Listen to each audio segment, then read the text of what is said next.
all said and done.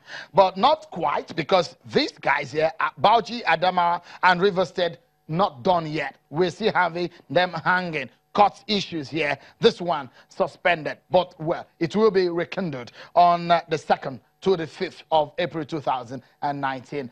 Ladi, Ujama, and Nelta, they've been your guide all through this process. I'm just somewhat someone they brought along to just help out within this this session. So let's get so this part of the conversation will be interesting. So we will try to douse the tension, but keep your eyes into the future of what will happen in the coming weeks. So we'll not only talk about governorship election, we'll talk about National Assembly elections, the major election of 2019, and what will happen in May. We're looking ahead. And it's going to be an interesting conversation. Already we have a panel in our Abuja studio, a former member of the House of Representatives. When you talk about when your colleagues fight you, he has experienced that. He's a lawyer also, Dr. West Idahosa. He joins us from our Abuja studio. Another lawyer that you know too well right here on this platform, Daniel Buhari. Thank you so much, gentlemen, for coming on tonight. You're looking bright and shining.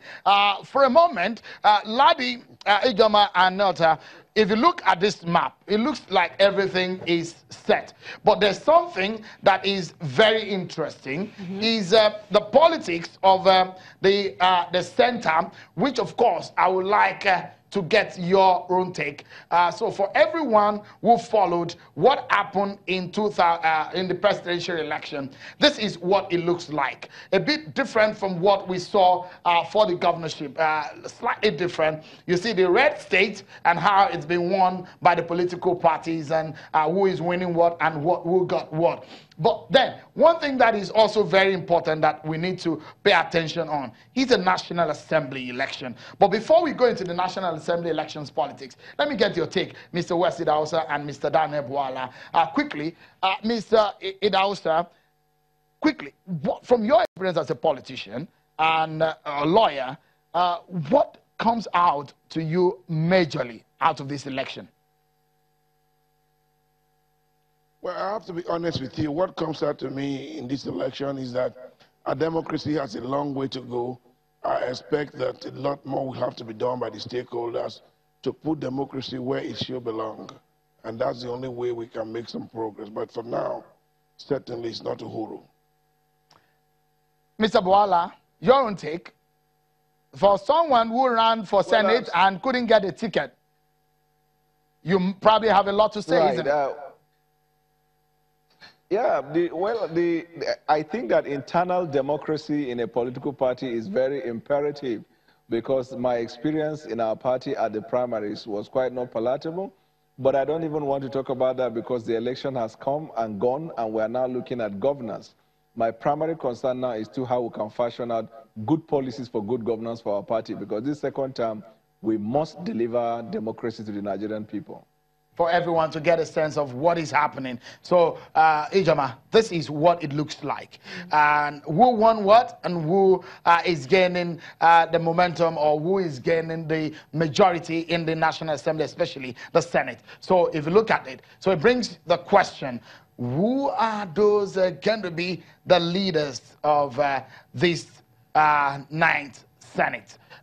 So, if you look at what we have on the ground now, this is APC 33, PDP 31, YPP 1, undecided yet 8, and 109 states. What comes to mind, Ijoma? Well, I think it's nice to see the YPP coming in there. I remember we're talking about upsets and new entrants, so it's great that they can have one seat. And I also agree with Ladi talking about, you know, who will be in the leadership position, because I'm sure they would have learned lessons from what happened in the 8th Assembly, and well, that's what we're hoping. We're hoping that the political formula will be different this time around. But I think we'll see a mixed bag in the Assembly this time around. I believe those who are on the left have learned lessons from being on the left, and vice versa. That's what I think, Shem. All right. So if you look at it, so for the House of Representatives, there's been a lot of opposition parties coming into play now. But APC seems to be having a majority. APC has 207 seats, presently as captured by INEC in the published list of the candidates who won the election. PDP has 111. So APC is sitting as a majority party. So ABGA has 6. ADC has 3, PRP has 3, PRP has 3, AA has 2, APM has 2, SDP 1, ADP has 1, and undecided is 25. So altogether, this is how it looks like. If this is, whatever this may go, if these all go for the PDP, APC will still be in the majority. Yeah, I think you should ask your guest, Jim. What absolutely. I was actually getting somewhere, but let's get my guest. First and foremost, Mr. West Idahosa, you have been in the House of Representatives. A major one will be this. In the Senate. These are the names that have come forward of those who are running for the Senate president. They've shown interest. The majority leader, Ahmed Lawan, we've heard he's shown interest. A former majority leader, Ali Ndume, and also this man, Danjuma Goje, a former governor. We have a lot of former governors in the Senate now. There's another former governor, interestingly, if you look at all these men, they're from the northern region of the country, but this man, you'll be asking the question, is he, has he been in the National Assembly before? Interesting, he was. And so that brings this man who wants to be Senate President, Orji Uzor Kalu, also in the contest. Makes it extremely interesting. Mr. West Idahosa, how do you see this contest? Well, thank you very much. First, I'd like to say that it's good to see the faces of the contestants, particularly that Ahmed Lawal and Ali Ndume have been recurring decimals in the National Assembly for a while. They have the cognate experience. They are very strongly involved in the politics of the National Assembly. That's not to say that you can wish away Danjuma Goje, who is also a returning senator. Orji Uzor Kalu, I'm sure is the rookie in this arena and may not have much to offer with respect to leadership of the National Assembly. So it will be an interesting battle, and we look forward to see how the campaigns will be shaped by a number of factors, including party decisions, membership decisions, and then, of course, the zonal arrangements. I hope that at the end of the day, the party will be clearly zoning this to the northeast in order to improve the opportunity for the very experienced lawmakers to have a clear go at this office. And I'm also sure that the party will not make the mistake of trying to zone down to an individual, because once you do that, the beginning of gang up and conspiracy would have set in. Mr. Buala, the politics will be intense. And from what we're also here, and the people who have somewhat thrown their hats in the ring, who are willing in the House of Representatives saying they wanted to go to the North Central region of the country. We've heard names of those who are interested. We've heard people like Honorable Femba Jabiamela. In fact, the role of the opposition, another interesting name is Undudi Elumelu, who is coming from Delta State, who is coming back into the National Assembly. How do you see PDP playing? Do you see them playing as much very interesting role compared to what happened in the last time? Well, thank you for having me. In order for the party not to have the repeat of 2015, the party must be circumspect, and the party must make a decision right early, such as zoning the presidency and speakership right from the beginning, so that not everybody, when he has come out to campaign and spend money, and then by the time you take a decision, it creates a lot of rancor. Now, for the House of Representatives, I think it will naturally go to the South-South or Southeast because of the case that is being made for the Senate president to come to the Northeast. And I can tell you the reason why. Northwest, for example, the president is already from there, so you rule that one out. Southwest, the vice president is from there, so you rule that one out. If you look at the remaining regions, the question you will ask is, which of the geopolitical zones has never had the opportunity of being the Senate president? Clearly, it is the Northeast, if you look at it right from 1999 till date. Secondly, if you look at the number of votes that the Northeast gave to the president, After the Northwest, it is the Northeast that has the highest number of votes. And it is only nice, since politics is a game of numbers and game of interest, that you look into that as a case. And right from 2003, when you hear they say the president has had a residual vote all through his elections, there are votes coming from the Northeast. And you look at the Northeast, it's a place that has been devastated by crisis, by problems. So it is only necessary at this time that it be zoned to the Northeast. And the party must make a decision right early to say we're zoning it to the Northeast. What the party must also avoid is to micro-zone it to a state or micro-zone it to an individual. What happened in 2015 was that the party indirectly took a position on an individual. And the National Assembly must be allowed to decide. So if the party from the beginning decide that we're zoning it to the Northeast without more, then let the politicians from the Northeast begin to canvass and discuss amongst themselves, and whoever emerge, then that will be good for the National Assembly. If the party makes the mistake, one, by not zoning it right early, or two, by zoning it to Northeast and then micro-zoning it to individual, then what we have been complaining about PDP as a party with impunity, party without recognition to internal democracy, which is replete in all the cases that you see, Amechi and INEC, plenty of decisions of the court. You see how PDP is being rebooked for that. If APC must fashion out a direction, then right from the beginning, they must hands up from handpicking an individual as the individual that must emerge. When you do that, what is likely going to happen is that there will be conspiracy and deja vu will happen, but I don't pray that that will happen this time around. Honorable Wesley Daosa, I do know a lot of the times when politicians discuss, especially lawmakers, when they discuss within their meetings, their late-night meetings on what they will do when they get to the National Assembly, especially when they discuss with the party leadership, what often happens, and this I've always seen, is that the lawmakers get there and the camaraderie, the fact that they are one and the same, they get there and they change their decision. We've heard Honorable Abdulrazak Namdas is throwing his hat in the ring. He's from the northeastern region of the country. We have Honorable Wase, he's from the north central region of the country. He's throwing his hat in the ring. Femi Gbajabiamila is another strong one. And we're hearing Ndudi Elumelu, another very strong politician from the south-south region, is from the PDP. But you know what PDP could do in this kind of race? We saw what happened in 2015 election with the Deputy Senate President. What are you thinking? Well, first of all, the numbers are quite far apart this time around. It's not like 2015 where the numbers were closer. It's most likely that what could happen now would be there will be an acceptance of the need to have the majority occupy the leadership positions, specifically the presiding officer positions.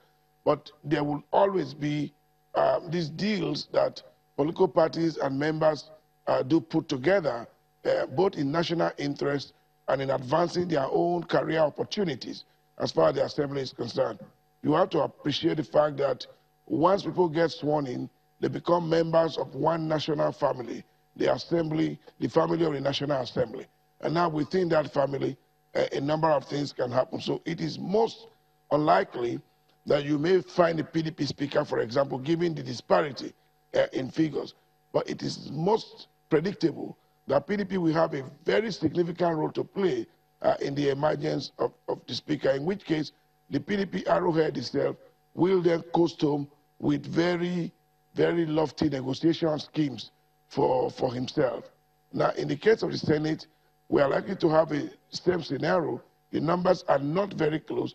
And the senators too would have learned that you don't hold meetings on the day of proclamation. You should be in the assembly to implement the decision of your party, not in the premises of the International Conference Center. I think that lesson also perhaps my colleagues are laughing here. My colleagues are laughing, especially the fact that when you remember vividly what was happening on that day, we almost having a split screen on television on that day, the event of the International Conference Center. I remember that the president arrived from Germany that morning, and we understand that some people slept at the car park in the National Assembly on the morning of that election. But tell us, if, for example, Numbers are very critical, isn't it? And so when the yeas and the nays have been said on the floor, it's very critical. So if you look at this, for example, if all the other opposition parties come together to support the PDP, can the APC sole-handedly, do they have the numbers without the help of the opposition to get a speaker or the presiding officers for the for the House of Reps or for the Senate, as the case may be? No, what I think might happen will be that this time around, the PDP may decide to use another strategy. They may pick their own candidate from the ruling party and back him with their numbers, in which case, once they can cause a division within the ruling party and get a speaker of their own choice, then they can negotiate the influential committees and share part of the big committees. Because once the party controls some critical committees, then they are back to relevance in government. And this is very key. So the party itself, the ruling party, must have the discipline to come up with a decision and make it clear within the party who gets the hat and who wears that hat. Once they make the mistake in the House of Reps, which is a more difficult house to manage, it will become more unpredictable who gets the leadership. But in the Senate, which is a more conservative and easier body to manage, the chances are that the party could reach a consensus by allowing the leading candidates to zero down on one of themselves rather than imposing a given name, and that would be the beginning of an allegedly pro-government leader, and then the gang up of the rest of the legislators against such a leader that will be seen as a lackey. It's going to be interesting, and I'll take you to this picture again. And let me go to Mr. Daniel Buhari now. A lot of former governors are in the Senate presently. And so I've heard a lot of analysis and a lot of opinions about Orji Uzor Kalu in the race, Danjuma Goje, and the kind of support he's getting from the other side. And Ali Ndume and Ahmed Lawan, equally very strong, experienced senators and lawmakers. But look, if you look at the number of governors, ex-governors in the Senate, how convincing or how fearful do you think the candidature of Orji Uzor Kalu should be for the APC? First of all, for matter of morality, I personally, that's my personal opinion, will not suggest that a former governor should run for Senate president because, number one, you will come under spotlight.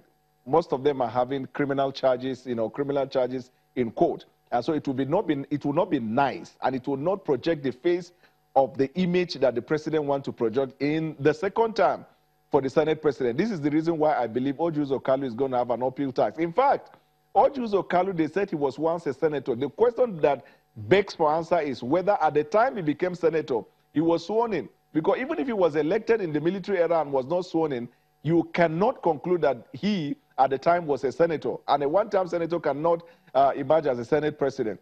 For Danjuma Goje being a former governor and also having a criminal case in court, that is not going to be palatable. I think it will be zeroed down to Ali Ndume and Ahmed Lawan. And let me say this, and it is very critical, this one is to the president.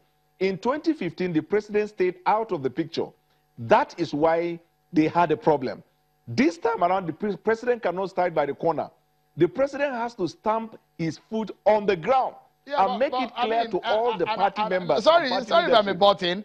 Sorry if I'm aborting. We've talked about, sorry, Mr. Buhari, we've talked about the body language of President Muhammadu Buhari since he assumed office. Body language has been a major thing. A lot of people have been reading about him. But a man that you know, President Buhari, do you think he will get involved in the politics of the National Assembly? And that's the reason why a lot of people think some of these former governors may have an easy ride and it'll be a tough battle for those who are not.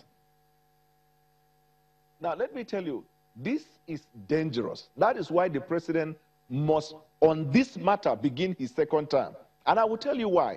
In every democratic setting, the parliament is the baseline for the fulfillment of governance to the people.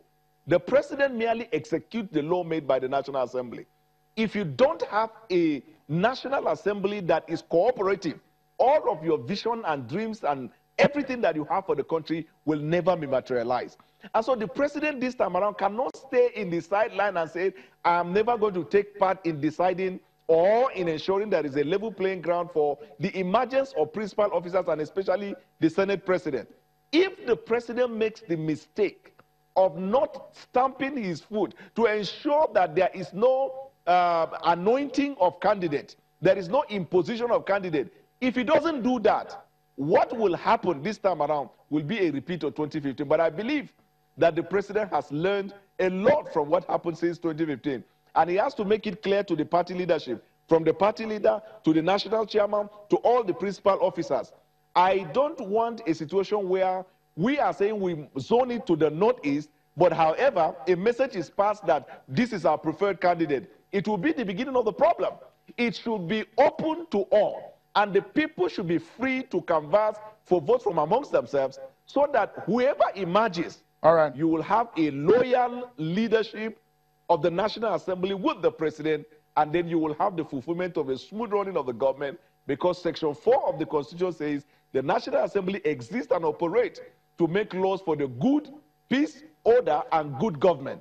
If you have a wrong leader, then the peace, the order, Mr. and Buhari, good government, you will not be able to see it in the second. Let's allow Honorable Wesley also to close this conversation about what will become a fierce affair for the leadership of the National Assembly. And don't forget, that's speakership or the Senate presidency is not the only thing.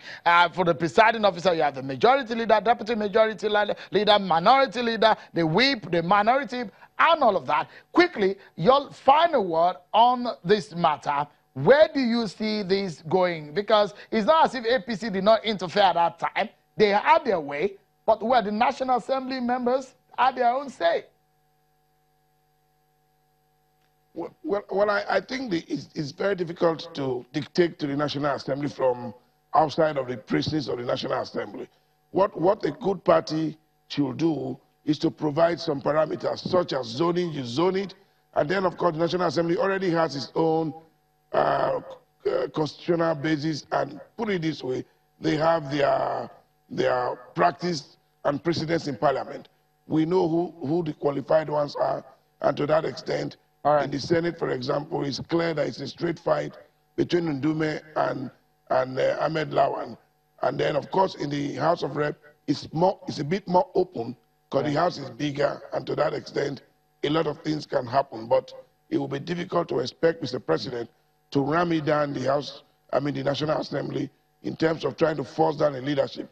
That will not work. In fact, that will be the beginning of this problem. I will advise him to stay away. Interesting thought there. Does look like it's different from what Mr. Buhari is saying. But it's going to be another round that Nigerians should prepare their minds towards, and politicians are already doing their late night meetings about this. But that's how far we can go on that part of the conversation. Thank you so much, Dr. Wesley Dawson, for your time, a former member of the House of Representatives, and Mr. Daniel Buala, a lawyer. Thank you so much for your thoughts tonight. Well, that's it for this conversation. Supplementary elections is the show, and I will hand you over to Ladi Ijoma and Nelta so that we can wrap it up on the show. Thank you very much. Thank you very much. Well done. A most comprehensive conversation and a very good assemblage of guests. Guys, we've got just enough time to say goodbye. And good yes, night. Indeed. Pieces of information for you. We are going to, at this point, close down our supplementary elections studio. And that's because the elections that we set out to bring to you have all now been concluded. That's right. The 4 states. The other 2 states, of course, are being held by the courts, and then there's Rivers still to come. Of course, on all those elections, we'll keep you updated. But for now, it's good night. It's good night. Goodbye. Good night. Goodbye. Thank you for being with us. Good night. High five. High five.